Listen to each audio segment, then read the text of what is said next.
Existem problemas que não podem ser deixados para amanhã. Existem coisas que precisam ser resolvidas hoje. A grande questão da vida é de que lado que a gente está.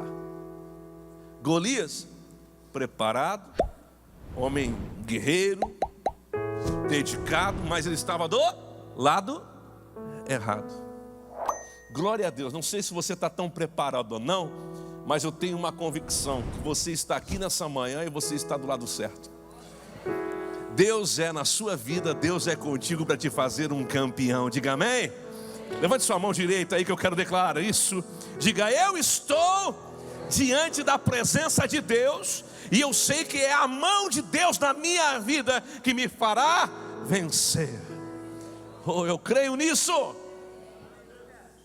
Pois bem, Davi é ungido rei no capítulo 16. Ele é ungido rei no capítulo 16 e no capítulo 17 ele vence o gigante Golias. Davi surge em meio aos seus irmãos no capítulo 16. E a história é linda de Davi. Ninguém esperava que seria Davi, que Samuel ungiria rei. Ninguém esperava que Davi era escolhido por Deus. No capítulo 16 ele surge em meio aos seus irmãos. No capítulo 17 ele tem a oportunidade da sua vida para surgir diante de toda a nação e dos inimigos do povo de Deus. É interessante isso. Você vai perceber uma coisa: o problema Golias não era problema de Davi. O problema Golias não era problema de Davi. Davi não tinha nada a ver com aquilo. A função de Davi era levar comida, levar mantimento aos irmãos que estavam na guerra. Mas ele entende que precisa se envolver. Afinal de contas, ele era ungido rei já. Samuel já tinha dito: a unção de rei está sobre ti. Então ele sabia que aquela questão dizia a respeito do seu futuro.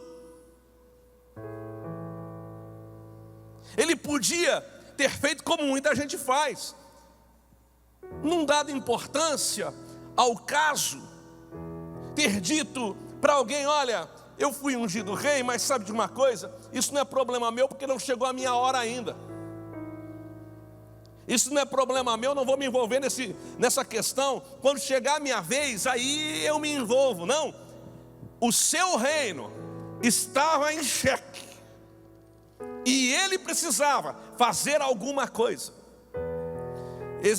A gente precisa observar isso, que existem problemas que não podem ser deixados para amanhã. Existem coisas que precisam ser resolvidas hoje. Diga amém. Olhe para alguém que está do seu lado e diga assim: meu irmão, é sua responsabilidade. Suas decisões de hoje afetam o seu amanhã. O que você vai fazer com os gigantes de hoje vai definir onde você vai chegar. Diga amém. Como que a gente pode identificar, pastor, um gigante na nossa vida? Um gigante é aquilo que desafia a nossa fé. A fé de Davi foi desafiada.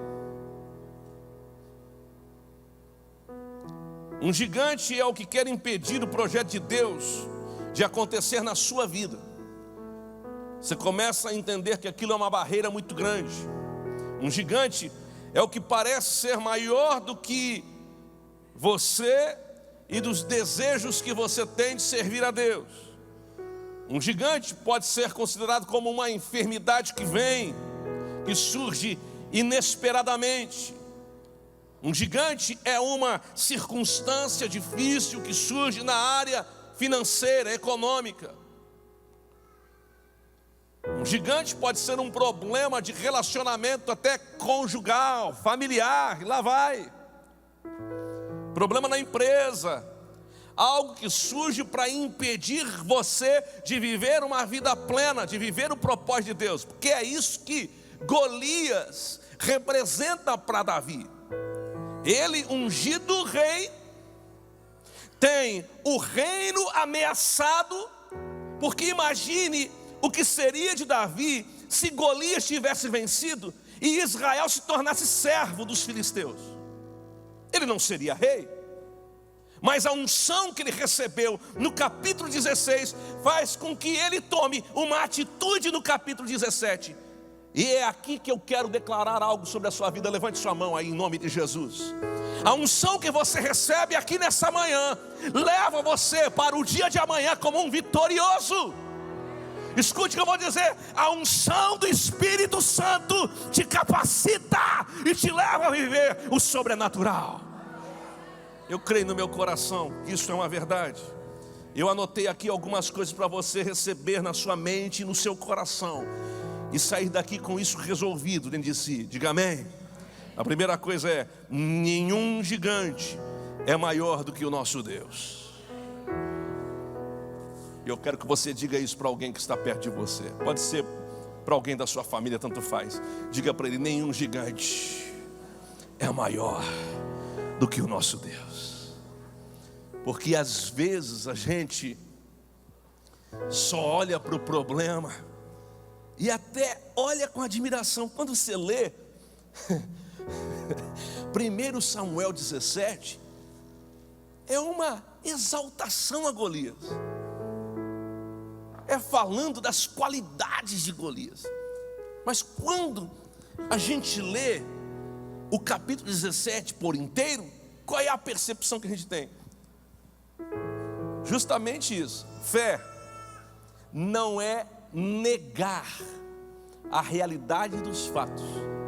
Fé é enxergar a realidade dos fatos e ainda assim saber que Deus é maior.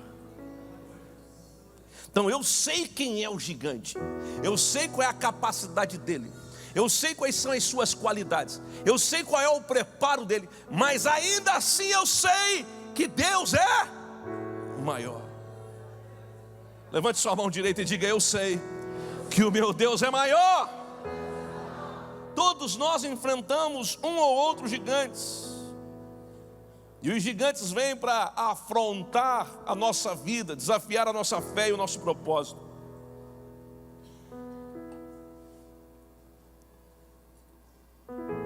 Davi faz uma leitura diferente do que o exército de Israel fez, diferente da que Saul fez. Ele olha e ele tem uma leitura diferente. Ele percebe que aquela afronta não é contra homens, é contra Deus. Quem é que estabeleceu o reino de Israel? Deus. O que é Israel? Uma nação escolhida por Deus. Sabe? Eram filisteus querendo oprimir uma nação escolhida por Deus, fazendo-a de escravos. Escute o que eu vou dizer. O tempo todo o nosso inimigo quer nos afrontar, desafiar a nossa fé e nos fazer ser escravos dele. Mas há uma graça de Jesus aqui nessa manhã para te levar a entender que Deus é maior do que todos os gigantes da sua vida.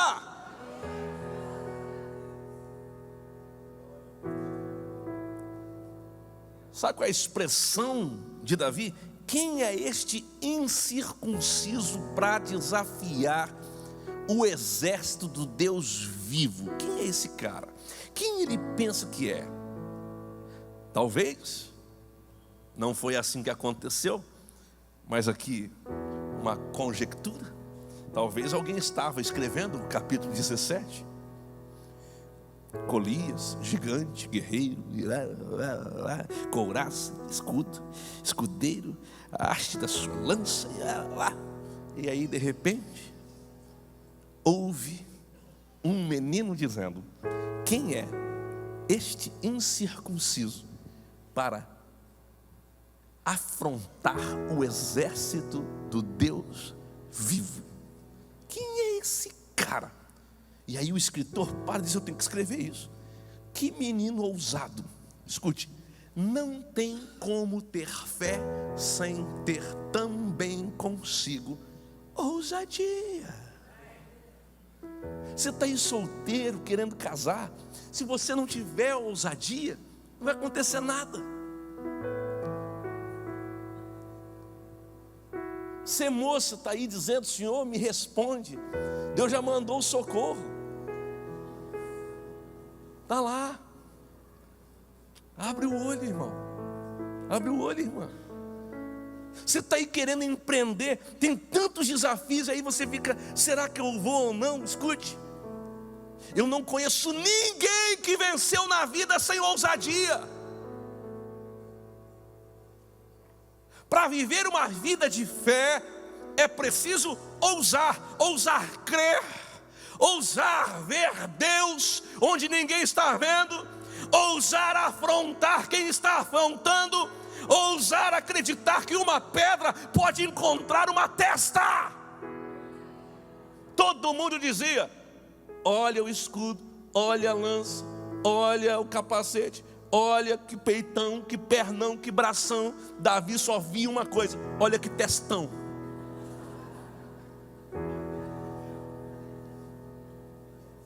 É lá que eu vou mirar, é lá que eu vou acertar. E é com isso que Golias vai cair. Você está entendendo? Mas é tão difícil acertar a testa.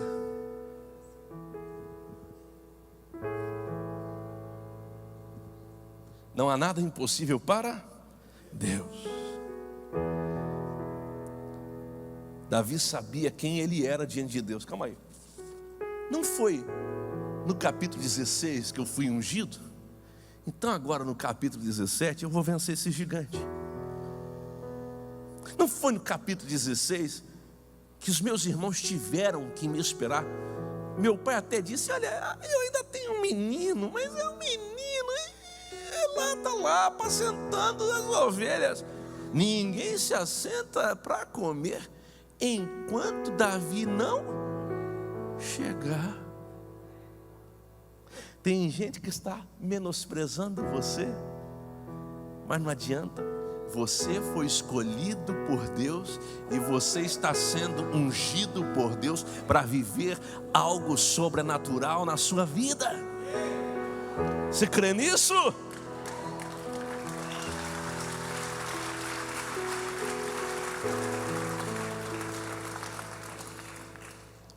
O grande problema de muitas pessoas não são os gigantes, não, mas a falta de compreender e de entender a sua própria identidade. Tem gente que já sabe definir o potencial do gigante, aquilo que afronta a sua vida, mas não tem resolvido dentro de si quem é Deus e quem Ele é em Deus. Eu já vi tanta gente sem ousadia orar. Sem ousadia orar, mas sem ousadia. Tem gente que tem a ousadia da falta de ousadia, de dizer para Deus: Senhor, sabe o meu câncer? Meu câncer? Eu acho que Deus olha do céu para a terra e diz: meu câncer? Tu orou isso mesmo? Assim, tomando posse? É meu câncer? Sabe essa minha dívida? Sabe, Senhor? Irmão, muda o vocabulário, por favor. Se você sabe quem Deus é e quem você é em Deus, não é meu câncer. Sabe o câncer que se levantou contra a minha vida, Senhor? Você muda a sua mentalidade. Tem gente que ora dizendo assim: Senhor, se for da tua vontade, me cure. Não sei qual foi a falta, qual foi o versículo que faltou na sua vida, mas faltou uma porção. Porque existem garantias de Deus que Ele te sara, que Ele te cura. Ele não é obrigado a fazer agora, mas Ele pode fazer. Quando eu oro, eu não oro para tentar descobrir a vontade de Deus. Quando eu leio a palavra e descubro que a vontade dEle está ali. É no meu relacionamento com Deus que eu acabo descobrindo que coisas precisam mudar em mim, não em Deus. Diga: a palavra de Deus é a garantia de que algo vai acontecer na minha vida. Quando eu fiz aquela música Na Terra Seca, eu estava vivendo um momento de caos, de dificuldade, mas eu sabia quem Deus era, e eu sabia quem Deus era na minha vida também. Eu sabia quem eu era nele. E quando o médico falou, não tem jeito, esse moço aqui pode, não tem, é doar os órgãos. E eu entrei naquele quarto e orei pelo meu mano, e eu vi a mão de Deus tocar a vida dele. Eu sabia. Existem coisas que você tem as suas limitações humanas, mas a unção, diga a unção. A unção te leva a alcançar o que as tuas mãos humanas não alcançam. Você coloca a mão na cabeça, mas a unção vai lá no coração, a unção vai lá nos rins, a unção vai lá nas juntas, a unção vai onde você não pode ir. Você entende isso? Há uma unção de Deus sobre a sua vida, você foi ungido. Unção é a capacidade de Deus de agir através de você.